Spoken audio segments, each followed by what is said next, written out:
اعوذ باللہ من الشیطان الرجیم بسم اللہ الرحمن الرحیم یرید اللہ لیبین لکم ویہدیکم سنن الذین من قبلکم ویتوب علیکم واللہ علیم حکیم واللہ یرید ان یتوب علیکم ویرید الذین یتبعون الشہوات ان تمیلوا میلا عظیما یرید اللہ ان یخفف عنکم وخلق الانسان ضعیفا یا ایہا الذین آمنوا لا تأکلوا اموالکم بینکم بالباطل الا ان تکون تجارتا عن تراض منکم ولا تقتلوا انفسکم ان اللہ کان بکم رحیما ومن یفعل ذلک عدوانا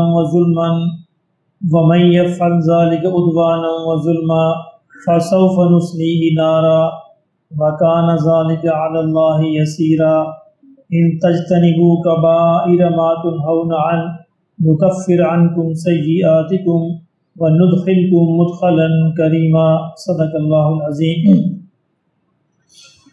فرمایا یرید اللہ، اللہ یہ چاہتا ہے، لیبین لکم کہ تمہارے لیے باتوں کو پوری وضاحت سے بیان کر دے، یعنی مختلف مثالیں دے کر مختلف تفصیل کے ساتھ جو اللہ بیان کرتے ہیں، اللہ فرماتے ہیں اس کا مقصد یہ ہے کہ تاکہ بات تم پر ہر طریقے سے واضح ہو جائے اور کل قیامت کے دن تمہارے پاس کوئی عذر نہ رہے کہ ہمیں تو بات سمجھ ہی نہیں آئی تھی۔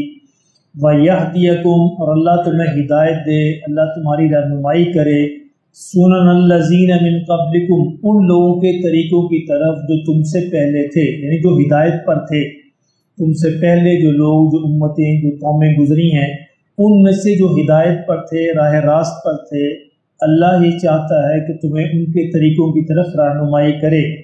وَيَتُوبَ عَلَيْكُمْ اور اللہ تمہاری طرف متوجہ ہو، وَاللَّهُ عَلِيمٌ حَكِيمٌ کیونکہ اللہ جو ہے علیم بھی ہے اور حکیم بھی ہے۔ وَاللَّهُ يُرِيدُ اور اللہ یہ بھی چاہتا ہے، ان یتوب علیکم کہ وہ تمہاری طرف متوجہ ہو، تمہاری توبہ کو قبول کرے۔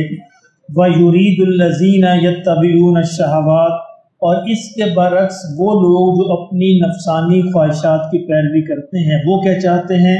ان تمیلوا میلا عظیما کہ تم راہ راست سے ہٹ جاؤ۔ یہ اصل میں یہود و نصارہ کی طرف اشارہ ہے کہ یہود و نصارہ اصل میں مسلمانوں سے چاہتے ہیں کہ وہ راہ راست سے ہٹ جائیں، راہ راست سے بھٹک جائیں تاکہ جہنم کا ایندھن بنے، جبکہ اللہ فرماتے ہیں کہ میں یہ چاہتا ہوں کہ تم راہ راست پر رہو اور باتیں تمہارے لیے پوری طرح واضح ہو جائیں۔ یرید اللہ ان یخفف عنکم اور اللہ یہ چاہتا ہے کہ تم پر سے بوجھ جو ہے وہ کم کیے جائیں، یعنی پچھلی قوموں پر، پچھلی شریعتوں کے اندر جو پابندیاں تھیں، جو بوجھ تھے، اللہ نے فرمایا کہ میں نے یہ چاہا کہ اب وہ بوجھ ہلکے کر دیے جائیں۔ وَخُلِقَ الْإِنسَانُ ضَعِيفًا اور انسان کو ہم نے اپنی خلقت کے اعتبار سے کمزور پیدا کیا ہے۔ اس کا مطلب یہ ہے کہ انسان کے اندر اس طرح کے مادے رکھے گئے ہیں کہ اگر ان کا وہ غلط استعمال کر لے تو کمزوری کی طرف جائے گا، اور اگر ان کا صحیح استعمال کرے تو وہ مضبوطی کی طرف جائے گا۔ بالکل ایسے جیسے ایک شخص جو ہے ایک مکان بنائے اور جب وہ مکان کو بیچنے لگے تو وہ خریدار سے کہے کہ دیکھو یہ مکان میں نے خود بنایا ہے، اس کے اندر یہ کمزوریاں ہیں، اگر تم ان کمزوریوں پر قابو پا لو تو پھر یہ مکان بڑا مضبوط ہے۔ تو ویسے اپنی تخلیق کے اعتبار سے یہ کمزوریاں اس کے اندر موجود ہیں، لیکن اگر تم نے ان کمزوریوں پر قابو پا لیا تو پھر یہ مکان بڑا مضبوط ہے۔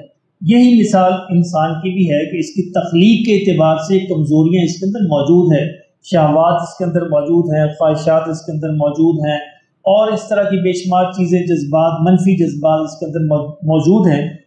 اس کے اعتبار سے یہ ضعیف ہے، کمزور ہے، لیکن اگر یہ اس پر قابو پا لے تو پھر یہ انسان بڑا مضبوط ہے، فرشتوں سے آگے بڑھ جاتا ہے۔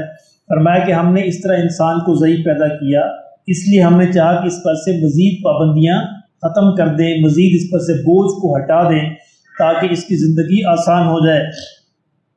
یا ایھا الذین آمنوا اے ایمان والو، لا تأکلوا اموالکم بینکم بالباطل کہ آپس میں ایک دوسرے کے مال غلط طریقوں سے نہ کھاؤ۔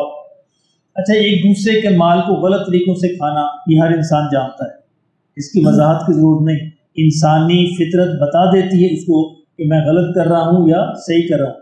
यानी जब भी कोई किसी का हक मारता है, नाजायज़ करता है, रिश्वत लेता है, झूठ बोलता है, धोखाधड़ी करता है, गबन करता है, कम तोलता है और इससे माल हासिल करता है, असल में उसकी ज़मीर उसको बता रहा होता है।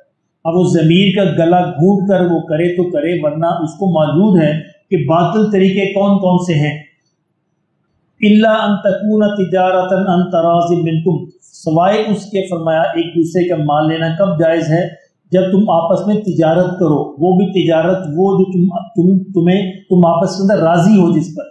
ऐसा नहीं तिजारत भी ज़बरदस्ती की नहीं हो सकती, ये यानी जिसमें दोनों पार्टियां बाहमी रजामंदी के साथ करें, उसमें माल का लेन देन जो है वो हो सकता है। वला तक़्तुलू अनफुसकुम, और तुम एक दूसरे को कत्ल भी ना करो।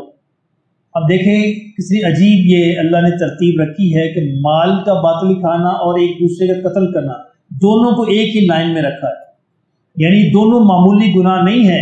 माल का गलत तरीके से खाना भी गोया भी इंसान का कत्ल करना है। इंसान को माली तौर पर कत्ल करना वो कत्ल ही हो जाता है बेचारा, जिसको आप माली तौर पर मफलूज कर दें उसकी ज़िंदगी मफलूज हो जाती है।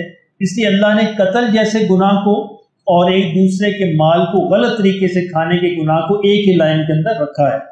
इन्नल्लाह काना बिकुम रहीमा, फरमाया अल्लाह तुम पर बहुत रहम करने वाला है, इसलिए तुम्हें इन गुनाहों के बारे में बार बार खबरदार कर रहा है, इससे बच जाओ ताकि क़यामत के दिन तुम पर रहम किया जाए। रहम अल्लाह की रहमत और शफकत और अल्लाह का फजल और करम जो है लेने का अल्लाह ने तरीके बता दिए हैं। जो उन तरीकों पर चलेगा अल्लाह की रहमत उसकी तरफ मुतवज्जे होगी, और जो उन तरीकों पर नहीं चलेगा अल्लाह की रहमत उसकी तरफ मुतवज्जे नहीं होगी। बेशक अल्लाह रहीम है, बेशक अल्लाह करीम है, लेकिन उसकी सिफ़त रहमत और करम को लेने के लिए तरीका चाहिए। बिल्कुल इसी तरह जिस तरह अल्लाह रज़्ज़ाक़ है, रिस्क देने वाला है, लेकिन उससे रिस्क लेने के लिए तरीका चाहिए। और सारे इंसान उस तरीके पर अमल करते हैं, सारे इंसान मेहनत करते हैं, मुलाज़मतें करते हैं, कारोबार करते हैं, दुकानें करते हैं, दौड़ धूप करते हैं, इसके बारे में किसी को कोई शुबा नहीं। सारे मेहनत करने के बाद कहते हैं कि अल्लाह राज़िक है, लेकिन अल्लाह की रहमत लेने के लिए कहते हैं अल्लाह जी गफूर रहीम। यानी यहाँ पे अल्लाह बगैर किसी वजह के दे देगा रहमत, और रिस्क बगैर वजह के नहीं दे सकता, वो भी दे सकता है, उस पर भी अल्लाह कादिर है। जिस तरह अल्लाह बगैर किसी वजह के रहमत अता करने पे कादिर है, इस तरह बगैर किसी काम करने के रिस्क देने पे कादिर है, इसमें कोई शक नहीं। लेकिन अल्लाह का कानून है, अल्लाह ने तरीके बताए हैं, अपनी हर सिफ्त से लेने का तरीका है। जिस तरह अल्लाह की सिफ्त रज़्ज़ाक़ियत से लेने का तरीका मेहनत करना है, दौड़ धूप करना है, कोशिश करना है, इस तरह अल्लाह की सिफ्त रहमत को लेने का तरीका आमाल का करना है, उन कामों से बचना है जिससे अल्लाह ने मना फरमाया। फमन यफ़अल ज़ालिका उद्वाना व ज़ुल्मा, जो कोई इन कामों को करेगा ज़्यादती के साथ और जुल्म के साथ, फसौफ़ नुस्लीही नारा, फरमाया उसको अनकरीब हम जहन्नम के अंदर झोंक दें। वकान ज़ालिका अलल्लाहि यसीरा, और फरमाया अल्लाह के लिए कोई आसान है, कोई मुश्किल काम नहीं है अल्लाह के लिए। इन तज्तनिबू कबाइर मा तुनहौन अन, अब ये आयत पूरे कुरान मजीद के अंदर बड़ी सहारे की आयत है। जिस तरह आयत आती है ला तक़नतू मिन रहमतिल्लाह, अल्लाह की रहमत से मायूस ना हो, उसी तरह ये आयत भी अगर हम पल्ले बांध लें तो इंशाअल्लाह अल्लाह हमारी कमी कुताही को माफ़ करते रहेंगे। फरमाया शर्त क्या है, इन जो है शर्त है, इन तज्तनिबू कबाइर, अगर तुम बड़े बड़े गुनाहों से बचते रहो, मा तुनहौन अन्हु, जिससे तुम्हें मना किया गया है, यानी कबीरा गुनाह। कबीरा गुनाहों में सबसे बड़ा गुनाह क्या है, शिर्क। शिर्क सबसे बड़ा गुनाह है, इसके बाद और बेशुमार कबीरा गुनाह है, आप हज़रात जानते हैं। नुकफ़िर अन्कुम सय्यिआतिकुम, फरमाया अगर कबीरा गुनाहों से बचते रहे तो हम तुम्हारे छोटे छोटे गुनाहों को ढांप दें। अल्लाह अकबर, छुपा लेंगे। मुर्गी छुपाती है ना परों के नीचे अपने बच्चों को, फरमाया मैं भी तुम्हें अपनी चादरे रहमत में ढांप लूँगा। शर्त यह है कि तुम बड़े बड़े गुनाहों से बचना। हाँ, गलती से फिर छोटे गुनाह हो गए तो कोई नहीं, मैं तुम्हें माफ़ कर दूंगा। छोटी मोटी खताएं वो तुम्हारी नमाज से माफ़ होती रहेंगी, तुम्हारे वुज़ू से माफ़ होती रहेंगी, इबादत से माफ़ होती रहेंगी। व नुदखिलकुम मुदखलन करीमा, और फरमाया कि सिर्फ माफ़ ही नहीं करूँगा और तुम्हें बड़ी इज्जत वाले घरों के अंदर दाखिल कर दूँगा, यानी जन्नत में दाखिल कर दूँगा। तो अगर अब ये कम से कम शर्त है, ये कम से कम शर्त है, इंसान कबीरा गुनाहों से बचने की कोशिश करे। कबीरा गुनाह, पहला गुनाह क्या है, शिर्क है। दूसरा गुनाह क्या है, झूठी गवाही है। तीसरा गुनाह क्या है, झूठ बोलना है। चौथा गुनाह क्या है, वालिदैन की नाफरमानी करना है। धोखा दही है, गबन है, गीबत है, हसद है, ये सारे कबीरा गुनाह है। लंबी फहरिस्त है जो हदीस के अंदर बयान की गई है। कुरान मजीद के अंदर भी सूरह बनी इसराइल की आयत नंबर 22 से लेकर 23-35 तक सारी कबीरा गुनाहों की लिस्ट बयान की गई है।